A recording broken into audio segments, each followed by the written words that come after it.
2016년 유엔의 보고서에 의하면 세계에서 가장 행복한 나라가 덴마크라고 말합니다. 덴마크의 크기 면적은 우리나라의 절반 수준이며 570만 명이 살고 있는 아담한 국가입니다. 교육과 의료시설과 복지시설이 요람에서 무덤까지 잘 되어 있습니다.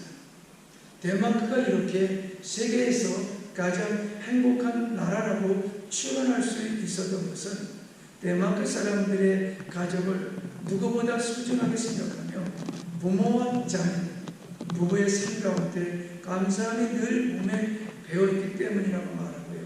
그 감사의 삶이 다른 사람을 배려하고 존중으로 이어가는 사회 분위기 때문이라고 말하고 있습니다.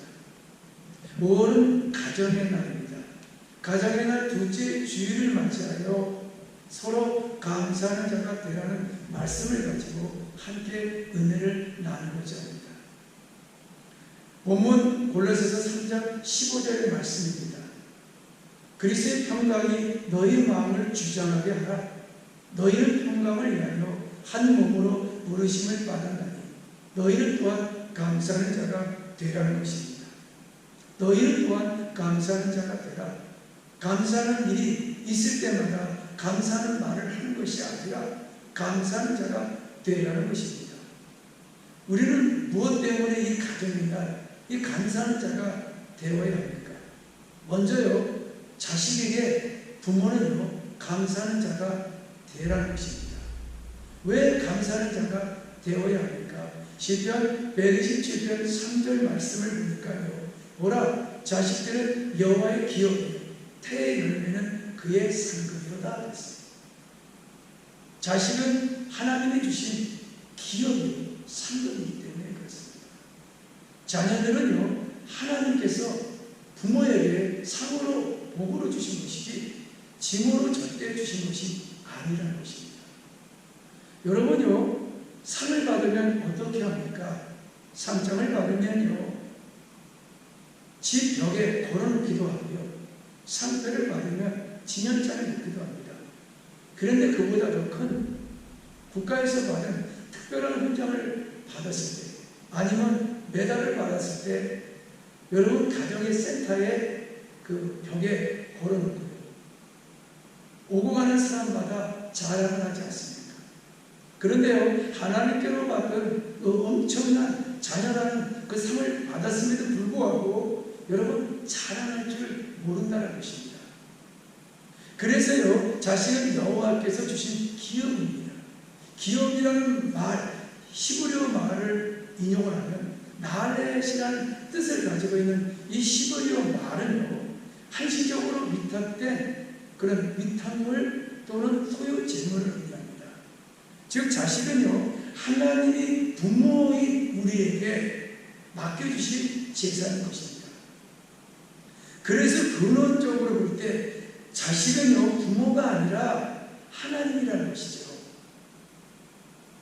시편 139편 13절 14절 말씀에 보면요, 주께서 내 장부를 지으시고 나의 모태에서 나를 조직하셨나이다. 내가 주께 감사하면 나를 지으시니 신령 낙증하십니다. 주의 행사가 기이함을 내 영혼이 잘 아나이다. 그렇게 얘기합니다. 즉 남자가 여자를 통해서 만들어내는 것이 아니라 여호와 하나님께서 우리 자녀를 이미 장부를 지으셨습니다. 이 장부라는 말은 이 심장이라는 말과 같습니다. 그러니까 그 형편과 사정을 다 아시고요, 이미 어머니 모태에서 조직을 하셨고 만드셨다고 그렇게 증언하고 있다는 것입니다. 그래서요, 여호와께서 우리에게 안겨주신 그러한 자식은요, 늘 부모에게 새로운 기쁨을 준다는 사실인 것입니다.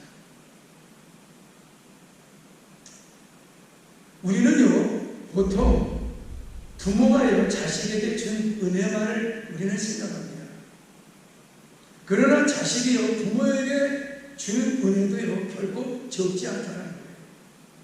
자녀가 부모에게 주신 큰 은혜가 뭘까요? 먼저요, 부모들은요, 자녀들로 인하여 하나님의 사랑을 더 잘 알게 된다는 것입니다. 부모인 하나님께서 그 아들 독생자 예수 그리스도를 주신 그 하나님의 그 아픈 그 사랑을요, 우리는 잘 깨닫게 됩니다. 하나님이 나를 일처럼 이렇게 사랑하고 있구나. 그래서 자녀를 키우면서 하나님의 사랑을 우리가 알게 되지요. 이뿐만 아니라 늦둥이를 주신 그 아들, 또 하나밖에 없는 자식을 볼 때마다 아버지 아브라함의 믿음을 보게 됩니다. 100세 때 낳은 아들, 100세에 주신 그 아들을요, 이제는 모리아산에서 번제로 바치라는 그 하나님의 명령을 그대로 순종하는 그 아브라함의 믿음, 그 아브라함의 믿음을 우리는 그 자식을 통해서 그 은혜를 우리가 알게 되는 것이죠. 이처럼요, 부모들은 자녀를 통해서 자녀가 없으면 도저히 이해하기 힘든 그러한 성경의 진리를요, 우리 몸으로 경험할 수 있는 것입니다. 이뿐만 아니라요, 이 자녀들은 부모에게요, 기쁨을 주는 힘이 있습니다. 삶의 에너지를 줍니다. 삶의 유난을 준다는 것이죠. 그뿐만 아니라 자녀들은요, 세상에서 줄 수 없는 그 기쁨을요, 부모들에게 주고 있다는 거예요. 세상에 비교할 수 없는 큰 기쁨을 자녀가 부모에게 준다는 사실입니다. 부모가 여기 살아가다 보면은 지치고 힘들 때가 있습니다. 어려운 일이 뭉쳐갈 때가 있고요. 그 다음에요, 이런 힘든 일이 많이 있을 때 어린 자녀들이 빵긋 웃으면서 힘을 내라고, 어깨를 툭툭 치면서 힘을 내라고요. 엄마 아빠 우리가 있잖아요. 힘들고 지친 그 아빠에게 어깨를 툭 칠 때마다 우리가 있잖아요. 힘내세요. 그럴 때마다 아빠는요, 저놈 때문에 내가 다시 일어나야지, 저놈 때문에 내가 살아야지, 이런 마음을 한 번이라도 살아가면서 경험한 적이 분명히 있으리라 그렇게 생각을 합니다. 어떤 목사님이 자식의 은혜를 아는 부모라는 책을 썼습니다. 자식의 은혜를 아는 부모. 이 목사님은요, 음악을 너무너무 좋아합니다. 그 3명의 자식을 위해서요, 악기를 다 가르쳤어요. 첫 번째 아들에게는요, 피아노를 가르쳤습니다. 그런데 이 피아노를 가르쳤던 이 아이는요, 제법 잘 치는 것 같습니다. 그래서 이 부모의 마음, 아버지의 마음은요, 늘 흐뭇했어요. 주일 예배, 오후 예배 때 가정 찬양 대회가 열려서요, 이 목사님은요, 잘됐다, 피아노 잘 친다는 소리 한번 들어보겠구나 하는 그러한 그 속으로 내심 좋아했다고 합니다. 이 첫째 아들은요, 엄한 아버지에게 피아노 치기 싫다는 말을 하지 않고 엄마에게 그런 말을 하게 됩니다. 엄마는 역정을 합니다. 어떻게 네가 그럴 수가 있냐. 아빠가 너를 위해서 옷도 사주고 학교도 보내고 밥을 또 그리고 여러 가지 악기도 가르치고 아빠의 수고를 한 번만 생각만 하더라도 악기를 쳐야 되지 않겠니? 이렇게 생각을 했지만 그 아들은요, 굳고 만류를 하는 거예요. 이때 아버지는요, 조용히 그 아들을 불러냅니다. 엄한 아버지이기 때문에 아들의 마음속에는요, 이 혼날 것을 예상을 했습니다. 아들에게 이런 말합니다. 엄마의 그러한 그 말은 내가 동의할 수는 없다. 엄마는 오늘 피아노 치기를 원하고 있지만 아빠의 마음은 그렇지 않다. 피아노를 치고 싶으면 치고 피아노를 치고 싶지 않으면 치지 마요. 그렇지만 아들아, 너는 이런 거 아니?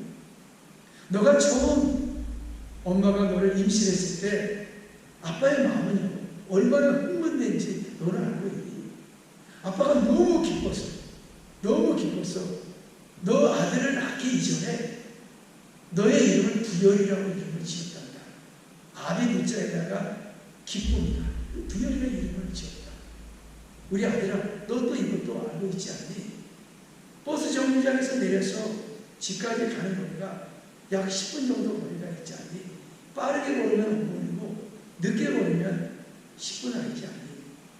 그런데 너가 태어나자마자 아빠는 버스에서 내리자마자 5분이고 10분이고 그렇게 걸어가고 빠른 걸음을 걷지 않고 얼마나 너를 보고 싶은 나머지 내리자마자 육상 선수, 달리기 선수처럼 너에게 뛰어가지 않았더니 아들, 나는 너를 볼 때마다 빚진 것이 너무 많다고 생각해요. 너에게 빚진 것이 많다고 생각해요. 그래서 항상 아버지는 평생 동안 너에게 빚을 갚아야지 이런 생각을 많이 했단다. 아들아, 피아노를 치고 싶으면 치고 싶지 않으면 치지 않아도 돼요. 여러분 한번 생각해 보세요. 이 아들은요, 과연 피아노를 쳤을까요? 안 쳤을까요? 피아노를 쳤는데 아주 잘 쳤습니다. 이와 같이 부모는요, 자식으로부터 감사를 표현할 때 자녀들은 감동하며 감사를 하게 된다는 것입니다.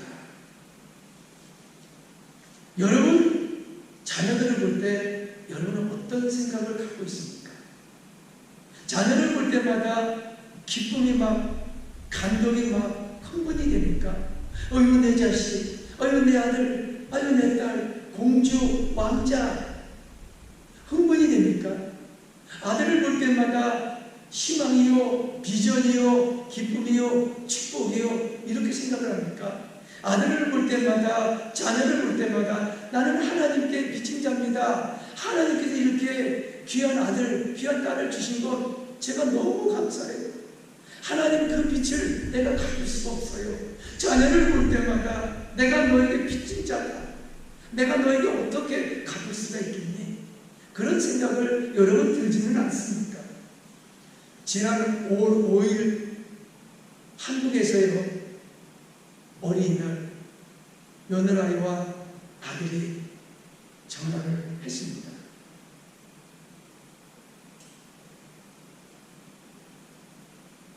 아버님, 그런 전화를 제가 받았어요. 이런 얘기 저런 얘기를 하다가 갑자기 수화기에 노랫소리가 들려옵니다. 그 노랫소리가 뭘까요? 어버이의 은혜입니다. 한번 불러볼까요? 나 실제 괴로움 다 잊으시고 기르실 때 밤낮으로 애쓰는 마음 지린 자리 마른 자리 다 갈아놓으시며 이런 노래소리가 들리는 거예요. 제가 몇 년 전에 어머님이 살아계실 때 이 노래를 불렀던 저였습니다. 이제는 제가요, 며느라이나 아들한테 어버이 노래를 들을 수 있었다는 게 얼마나 감격하고 얼마나 고마운지.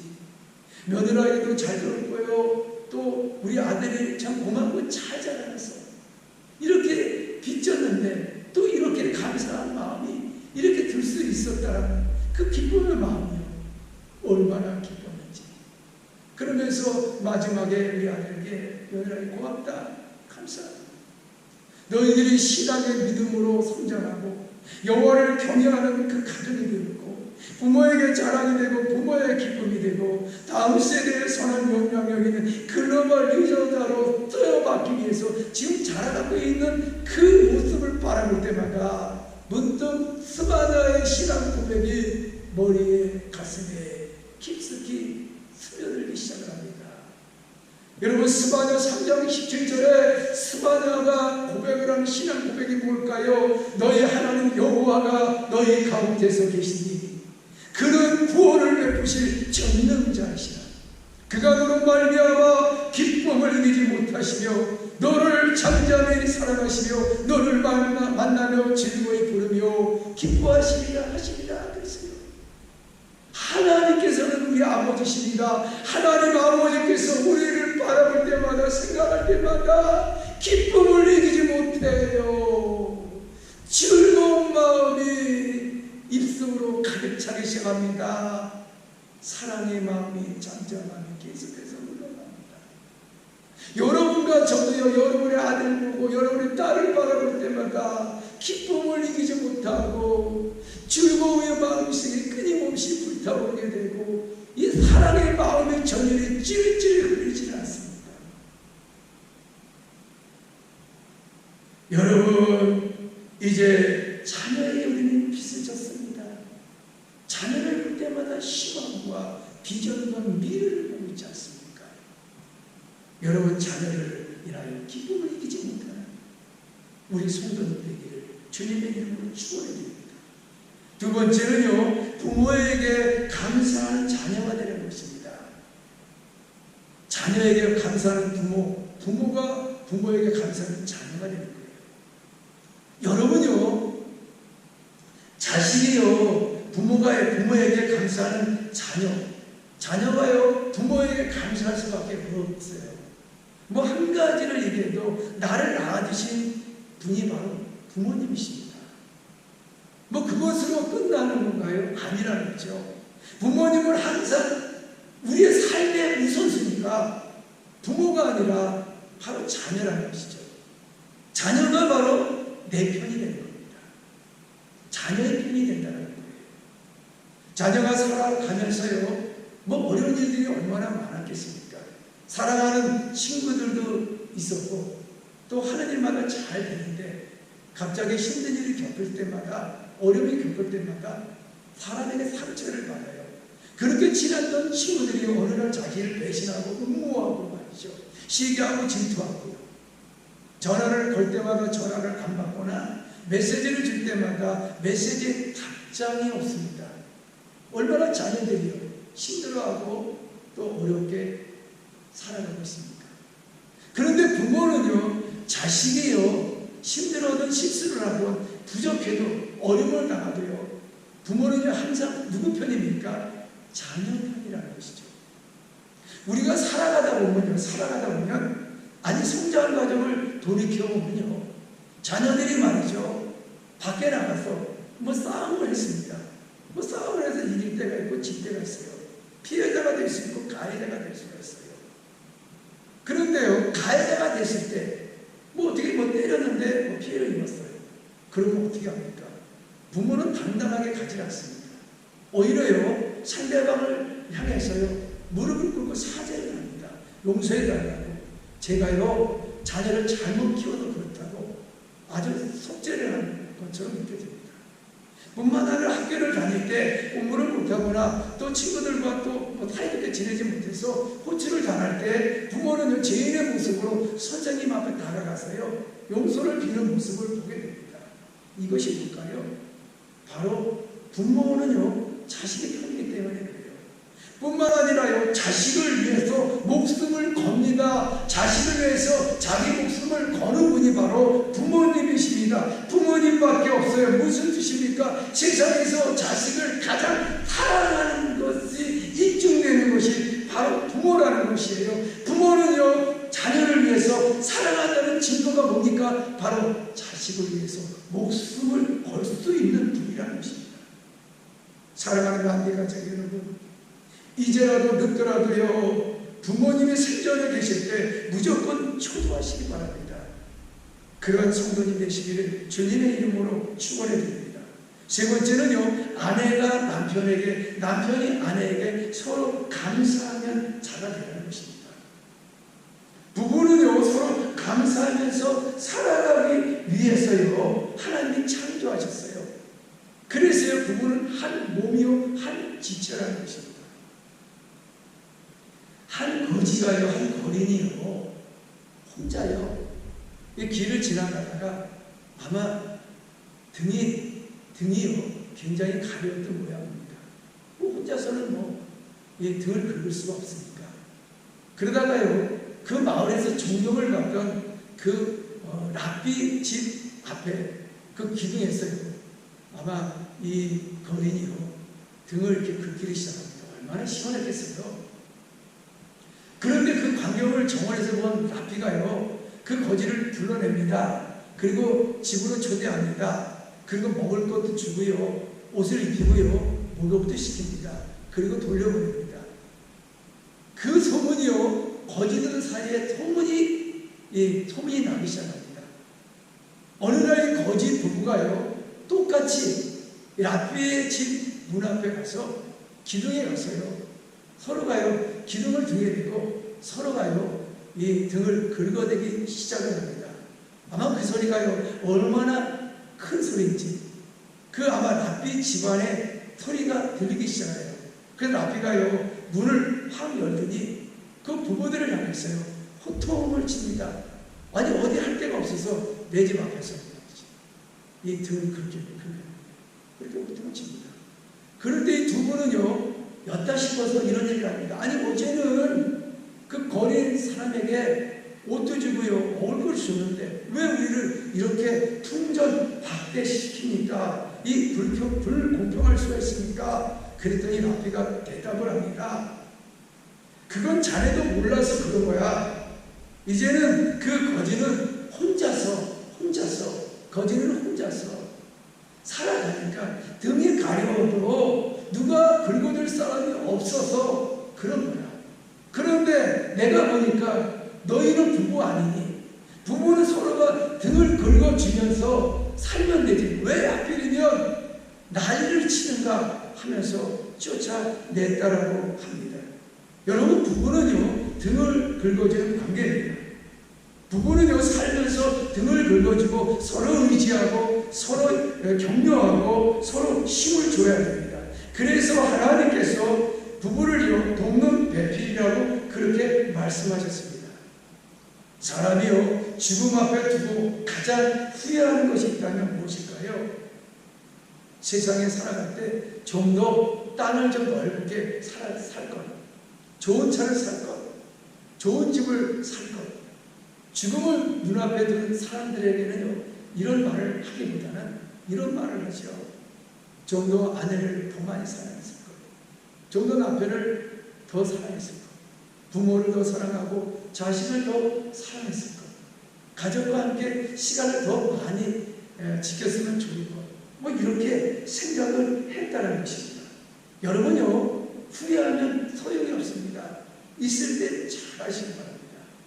자, 그렇다면 부모는 자식에게, 자식은 부모에게요, 아내는 남편에게, 남편은 아내에게 서로가 감사하는 자가 되라는 이유가 뭘까요? 왜 서로가 감사하는 자가 되라는 이유가 뭘까요? 하나님께서 그런 자에게 하나님의 복을 주신다는 거예요.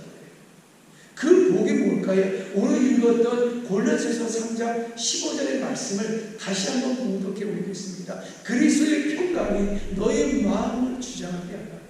너희는 평강을 위하여 한 몸으로 부르심을 받았나니 너희는 또한 감사하는 자가 되라는 것입니다. 너희는 한 몸으로 부르심을 받았기 때문에 감사하는 자가 되라. 여러분요, 가정이라는 것은 한 울타리입니다. 교회와 가정은 하나님께서 세우신 그런 가정과 교회예요. 그래서 공동의 울타리입니다. 믿음과 사랑과 소망의 공동체예요. 그 가정과 교회는 어떠한 사단의 세력도 끌어들일 수 없는, 끊어질 수 없는 그 사랑이 바로 가정이라는 것이죠. 가정이라는 것입니다. 그래서 가정이라는 공동체는 하나님의 선하신 목적을 향하여 살아가기 때문에 뛸래야 뛸 수가 없는 그 유기적인 관계입니다. 유기적인 관계예요.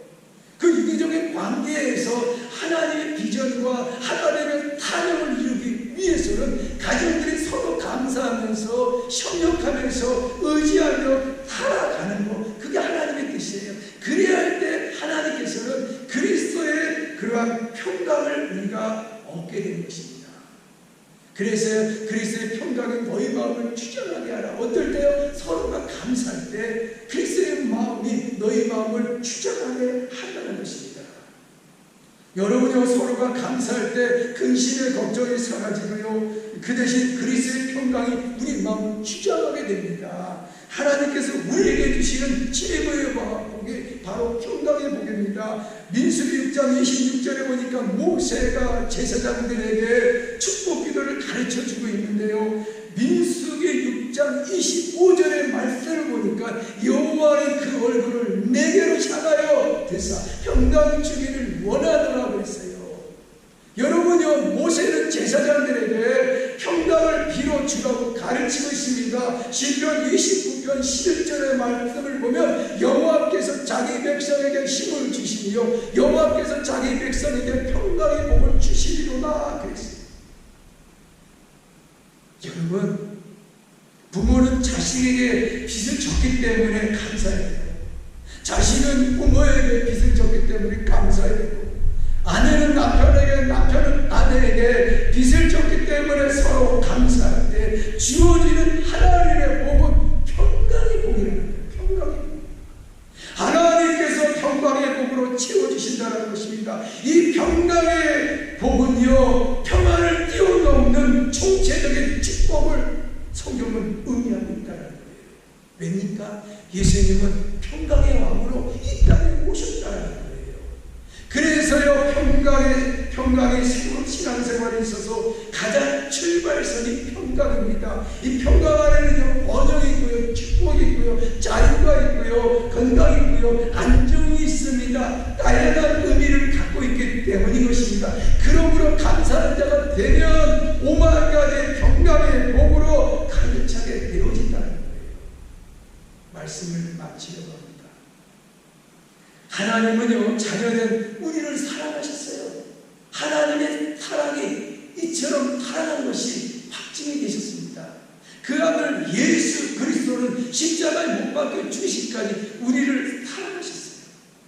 우리는 아버지의 사랑, 그 예수 그리스도의 사랑을 우리가 알았습니다. 사랑을 알았던 우리들은요, 자식된 우리들, 부모된 우리들, 아내된 우리들, 남편된 우리들은 이제부터 서로에게 감사함으로 하나님의 사랑을 보여줄 수가 있다는 거예요.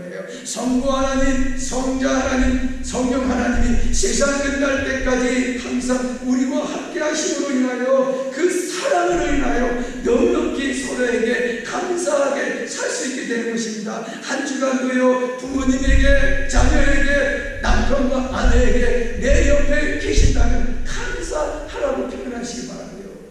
그로 인하여 가정만 사업장마다 한 주간 주님이 주시는 평강의 은혜가 여러분의 삶 가운데 넘쳐나기를 주님의 이름으로 축원해 드립니다. 하나님 감사합니다. 이제 하나님의 그 평강이 우리에게 이미 임하셨습니다.